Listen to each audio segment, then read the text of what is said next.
You don't feel chafing when it starts. Oh no, you feel it when it's too late. When your legs are already red, raw, and burning. Today, I'll break down the mistakes that most runners are commonly making that they don't realize, how to fix it, and the exact shorts and half tights that I use so that chafing is not a problem that I'm dealing with again. What's going on, guys? My name is Case. If you're new here, I'm a 356 marathoner, and today we're talking about a very touchy subject. Oh my God.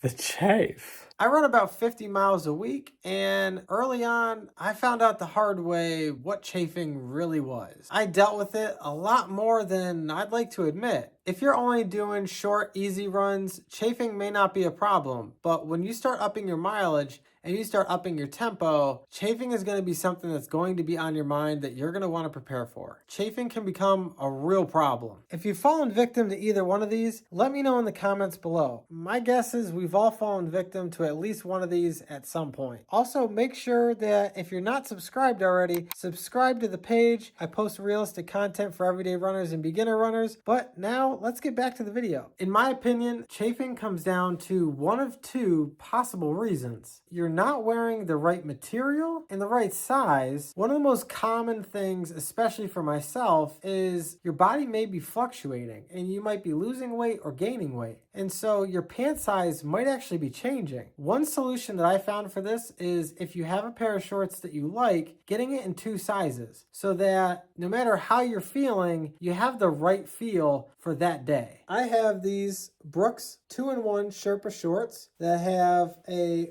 full pocket around the waistband, and I have them in a medium and I have them in a large because some days I'm 5 pounds heavier and other days I'm not. And that could be because I'm carb loading, or that could be because I'm just stressed out, or maybe this week I'm feeling a little slimmer. So making sure you have the right size short and the right size compression short is truly key to making sure that your legs are actually being protected. Here's the trick. When you have these on, right, they're gonna look like this. You're gonna want them right here on the hip in this little elastic part right here. So your phone essentially is gonna be right on your hip side. If you do that, then you're not gonna have any extra friction on your legs. And I had my cell phone on my hip like that for the entire marathon, and I had zero issues whatsoever with any riding up. Or you can use the one product that I use when I don't feel like wearing compression shorts, and that is Body Glide. Body Glide. The original anti-chafe bomb. This stuff really works. I think I actually seen this in a Ben Parks video, and so I tried it out. And if you just take this and generously apply like that all over each inner thigh, then you can wear running shorts just like this, regular running shorts, without anything else, and you should be good to go. The only time that I have ever gotten any chafe while using this is when I silly and stupidly thought, what if I put this with this? Don't do it.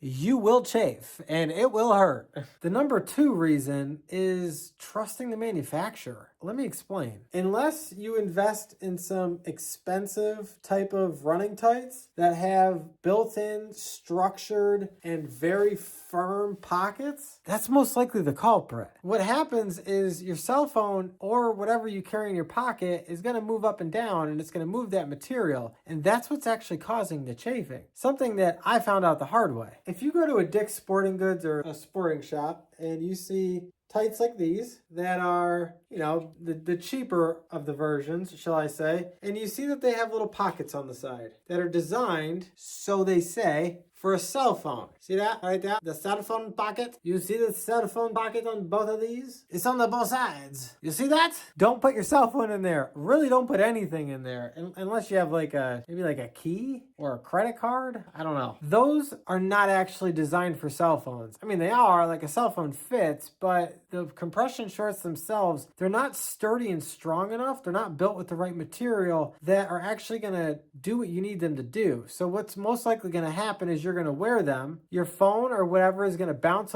at least a little bit, and you're going to realize that either that run or the next run, something like this is going to happen, where they start to fall apart. And you have to stitch them. You got to stitch them. There's multiple stitches, multiple. What that means, besides the fact that you need to become somebody that knows how to sew, and I was not, you're also going to be dealing with some chafe, which means your legs are going to be red, raw, and gross, and they're going to hurt. So if you try and use these for what they say you can, you're going to pay for it in a lot of discomfort. So make sure you have the right material. Make sure you have the right size. These are perfectly okay if you want to wear them just under some running shorts or regular shorts, whatever shorts you prefer. But if you use the pockets, that's when it becomes an issue. So these by themselves are perfectly fine. If you are wearing a running belt or something like that, or a running vest, and you're carrying your cell phone, keys, whatever in that, and you're not carrying your gels or anything in here, then these are good to go. But these are essentially just good for just being a base layer. Other than that, if you actually think you're going to be able to carry stuff,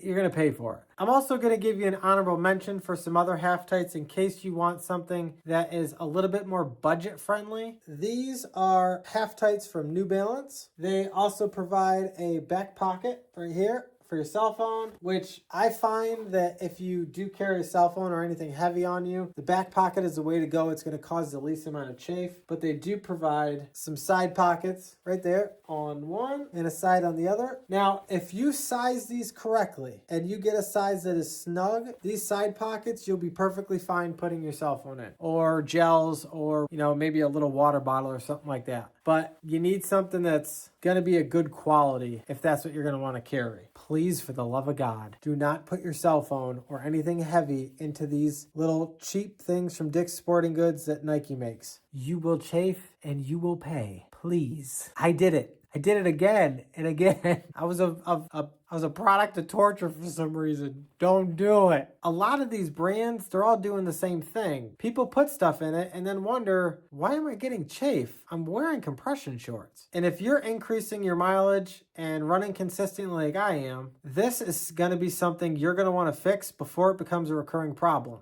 And this is the same for women. You want to make sure that you're taking care of your inner legs whenever you're going for a run. And this is probably going to be your golden ticket. If you're training consistently and want practical advice from somebody running week to week, subscribe to the channel, because that's all what this channel is about, is helping the everyday non-elite runner achieve whatever potential it is that they'd like to achieve, and doing it while feeling comfortable but having fun. See you guys next time.